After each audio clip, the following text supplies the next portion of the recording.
Well, good afternoon. Welcome to the first ever SSMC Insights webinar. My name is Chris Lahmers, Area 3 Business Director. We will be hosting these webinars periodically throughout the year and to keep the team up on the latest genetic and product information. So it's my pleasure to introduce Dr. Jeffrey Bewley and Dr. Jason Graham from Holstein USA. Dr. Bewley is Executive Director of Genetic Programs and Innovation. Dr. Bewley is a lifelong Holstein enthusiast and still maintains an elite group of Holsteins. Dr. Graham works as a genetic evaluation and research scientist for Holstein USA. So thank you, gentlemen. Before we get started, I'd ask you if you have questions throughout the presentation to put them in the chat, or at the end, we'll unmute everyone to ask questions. So excited to learn a little more about the Holstein Conformation Composite. Gentlemen, floor is yours. Thank you. Great. Thanks for having us, Chris. It's a pleasure to be here today to talk to you about the Holstein Conformation Composite. I'm going to go through a slide set with you, and Jason and I will be here to answer any questions that you might have about the HCC. It's really been an interesting and a fun journey thus far with the Holstein Conformation Composite. We think it's a novel breakthrough approach to really restart the conversation around Holstein conformation in a more modern way. So let's get into the meat of what the Holstein Conformation Composite is. The Holstein Conformation Composite was something that came up as an idea a couple of years ago in our Conformation Advisory Committee meetings. The committee, we have two committees. We have a Genetic Advancement Committee and a Conformation Advisory Committee that have a little bit different goals, but similar goals. And we also usually have a joint meeting with them. And they said, we really need a better tool to look at conformation.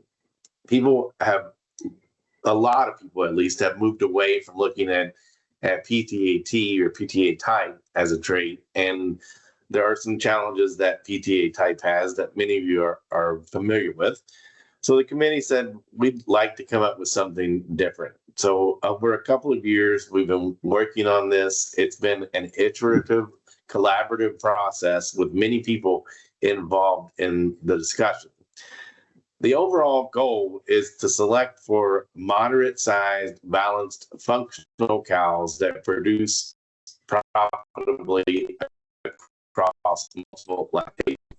You can see the mission statement here, which I'm not going to read in detail to you, but basically that mission statement is to design that animal that's moderate-sized, that has optimum values for a lot of traits, with many traits really being more intermediate optimums than extreme optimums.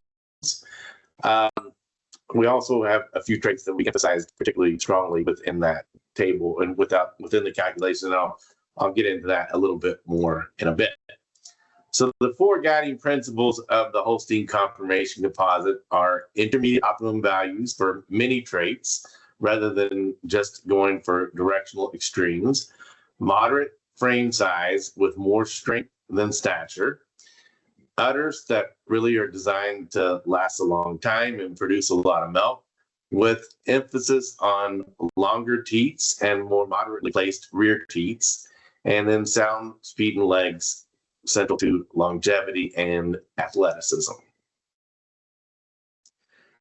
This kind of just describes that again, a little bit more detail, and the idea there is that a cow that fits the HCC should stay in the herd for a long time across multiple lactations. It's the first conformation composite that really weights conformation, considering the effects of longevity and production. It was built with a combination of breeder input and breeder direction. The breeders really spent a lot of time describing to us what they were aiming for in their breeding program. But also, we looked at a lot of conformation data relative to relationships to longevity and production to help drive the information for this. So we had a data set of over 1 million cows that we worked with, where we had both conformation and production information that we used to help guide us in setting the weights for the conformation composite. So the conformation composite weighs 18 linear traits. At this point, you will have had the opportunity to have looked at the HCC for all active AI bulls. If you haven't yet, that's available on our website. You can see the top 200 proven and top 200 genomic HCC bulls, along with all active bulls in a spreadsheet format there. Additionally, you can look up HCC on the Redbook Online tool. In August, just a few weeks now, the trait will be released for all animals, for all females and for all males. And it's something that can be looked at alongside PTAT, udder composite, and feet and leg composite. So it's an additional conformation composite beyond the 3 that we're probably all more familiar with.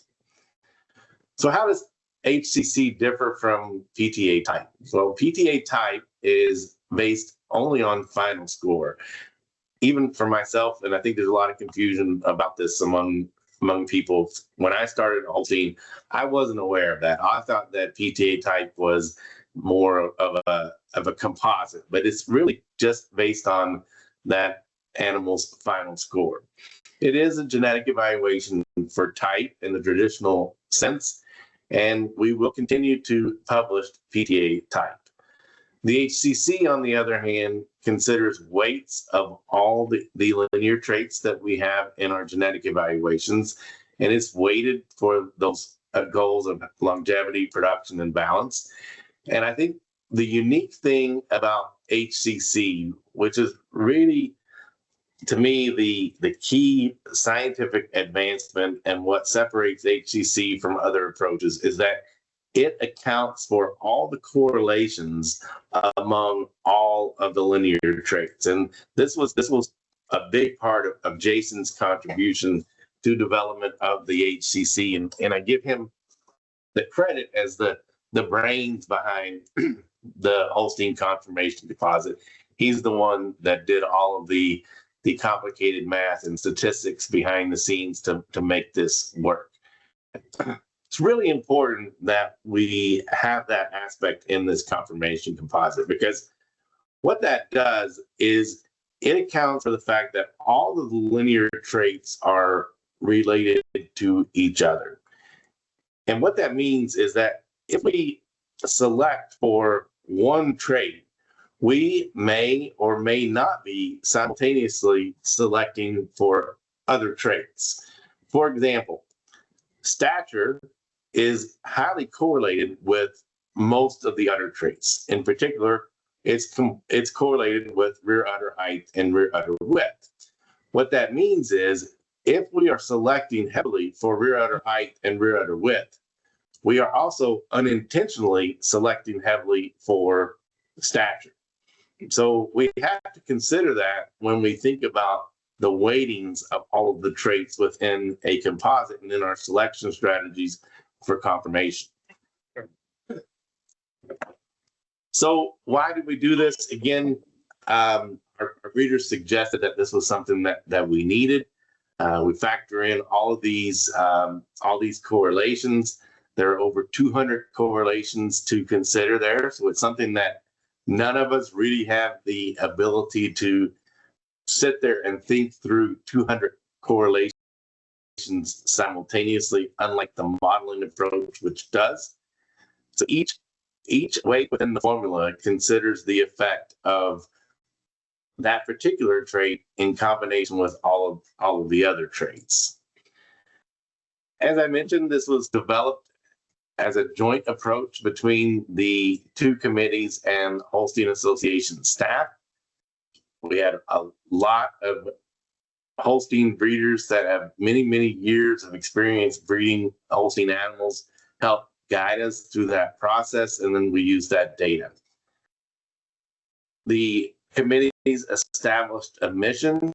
We worked on the weights through reader input and the data. And then ultimately, once the committee decided on the HCC, that was advanced to the Holstein Association board, and it was approved by the board.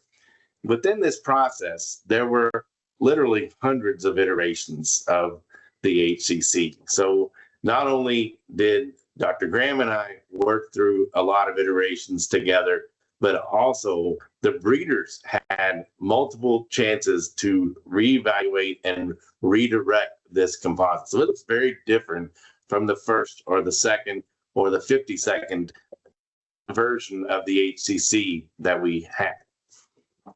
So we think about these and we think about our traits. They're the group composites or group combinations are probably a little bit more informative. There's about 42% of the weight on frame traits, 38% on udder traits, and 22% on feet and leg traits.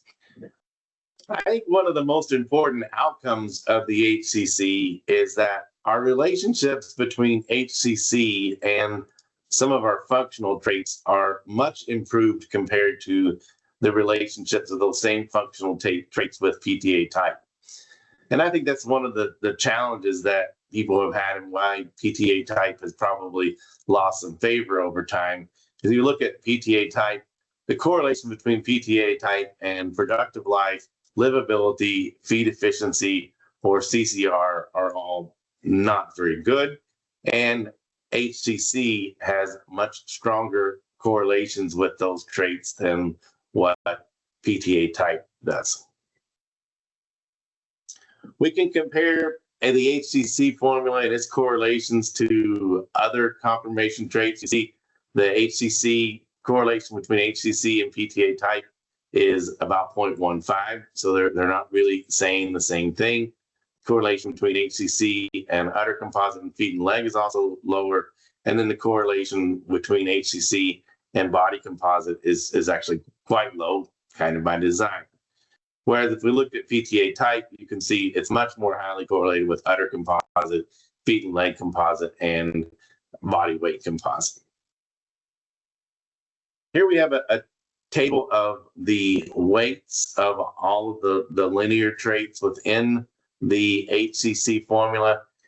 And again, as we look at this, I think it's important to be able to share this and look at this, but remember that the weightings among the traits may not be what intuitively we think that they should be because they consider all of those other correlations simultaneously. So for example, I think if I just eyeballed this, I might say rear udder height and rear udder width should have a higher weight within the formula because of their high relationship and strong relationship with milk production. But if we put a lot of weight on that, again, we end up back toward that larger animal, which is counter to what one of the goals of the development of the HCC was. You can also see the optimums here for these traits and where they are. Notice that none of them are +3 or -3. Many of them do lean toward being quite above the breed average. So if we look at feet and leg score, for example, the optimum is set at 2. Rear udder width, the optimum also set at 2. Rear teeth placement, you can see is actually -2, trying to widen those rear teeth a bit. So you can see kind of where we are with the goals. And another interesting point is to look at stature and strength. The optimum of stature is set at -1.5, and the optimum of strength is set at +1.5.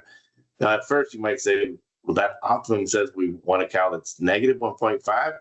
Maybe we do, maybe we don't. But to a lot of people, that might look too small. But one of the reasons for that is we needed to separate the standard deviation for stature and strength widely like this in order to separate those two out. Because the underlying data says that actually stature and strength are pretty highly correlated. And I think those of us that look at cows know that may not necessarily be the case, that there are plenty of strong, short cows, and there are plenty of tall, narrow cows. But this allows us to be able to separate that out in a little bit better way. So each trait is scored based on its distance from the optimum. There's a quadratic penalty there, meaning that the further the trait is for an animal from the optimum, the more penalty that there is. We have standardized optimums within the formula, so it's designed it's designed based on the breed average. Most animals are going to fit in that +3 to -3 range, and these are moving targets. So as the breed changes, as there's base changes that occur and the breed moves on some of these traits, then we have to adjust these targets, because that's one of the challenges I think with our current system is we look at that and we say, oh, like for example, with the last base change, that was a pretty big base change, and suddenly animals start looking a lot different on their linear, when in reality they really weren't that much different. They just moved either toward or away from the breed average. One of the neat things that Jason did also was he looked at what would happen if we use the HCC across 10 generations to the breed. And you can see some of the selected traits here. We do start to reduce the stature a bit. We increase strength. We improve feet and leg score considerably. We increase teat length. We moderate rear teat placement. And we're still making a lot of progress on rear udder height, even though that weight might not be as strong as what some of us might have thought it should be initially. I think this is probably one of the most telling charts for people that breed animals and look at genetic evaluations a lot. This is what the top 25 HCC average bull looks like for HCC and for all the linear traits. As we put this up across a lot of different breeder groups, most people find themselves nodding their head saying, yep, that's the kind of cow that I'd like to see. Moderate size, more strength and stature. Most traits lean toward the right, but not that extreme right side linear that some people would prefer to see. So more moderation with the traits. Again, longer teats, more moderate teat placement, etc. This is what the distribution of available bulls looks like for HCC. So you can see the mean there, a little bit less than 1. And the extreme bulls would be those that are 2.5 and 3. And then we do have some animals, of course, that are quite negative for HCC.